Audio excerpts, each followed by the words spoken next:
கிறிஸ்துவுக்குள் பிரியமுள்ள கர்த்தருடைய பிள்ளைகள் யாவருக்கும் ஆண்டவராகிய இயேசு கிறிஸ்துவின் நாமத்திலே என்னுடைய வாழ்த்துதலை நான் தெரிவித்துக் கொள்கிறேன். ஆண்டவர் நம்முடைய வாழ்க்கையிலே நமக்கு எவ்வளவு நல்லவராய் இருந்தார் என்று பார்க்கும் பொழுது நான் கர்த்தரை ஸ்தோத்தரிக்கிறேன். இன்றைய நாளிலும் கூட நாம் தியானத்திற்கு எடுத்துக்கொள்ளப் போகிற சத்திய பகுதி சங்கீதங்களின் புஸ்தகம் 50வது சங்கீதம் 15வது வசனம். Psalm chapter 50 verse 15. வேதம் என்ன சொல்கிறது? ஆபத்து காலத்தில் என்னை நோக்கி கூப்பிடு, நான் உன்னை விடுவிப்பேன் என்று வேதத்திலே வாசிக்கிறோம். எனக்கு அன்பான கர்த்தருடைய பிள்ளைகளே, வேதம் நமக்கு திட்டமாய் சொல்கிறது, ஆபத்து காலத்தில் என்னை நோக்கி கூப்பிடு என்று ஆண்டவர் சொல்கிறார். உன்னை நான் விடுவிப்பேன் என்று ஆண்டவர் திருவுளம் பற்றுகின்றார். இந்த நிகழ்ச்சியை பார்த்துக் கொண்டிருக்கிற கர்த்தருடைய பிள்ளையே, ஆபத்து காலத்தில் நாம் யாரை தேடுகிறோம்?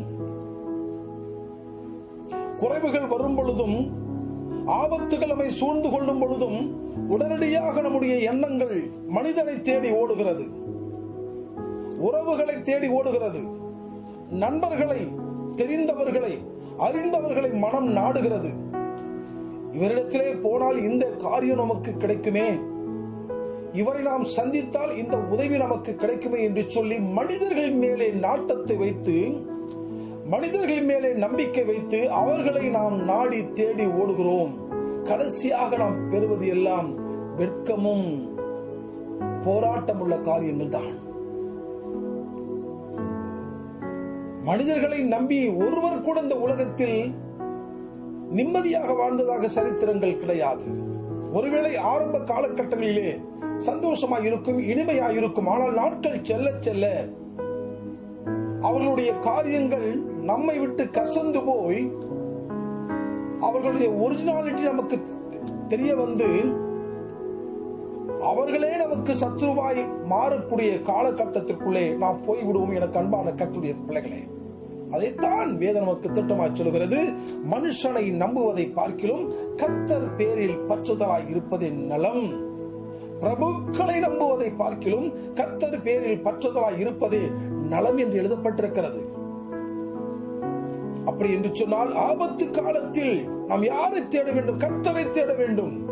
ஆண்டவர் நேருக்கு நேராக சொல்கிறார், என்னை நோக்கி நீ பார், ஆபத்து காலத்தில் என்னை நோக்கி கூப்பிடு, நான் உன்னை விடுவிப்பேன் என்று ஆண்டவர் திட்டமாய் சொல்கிறார். மனிதன் விடுவிக்கலாம், விடுவிக்காமல் போகலாம்.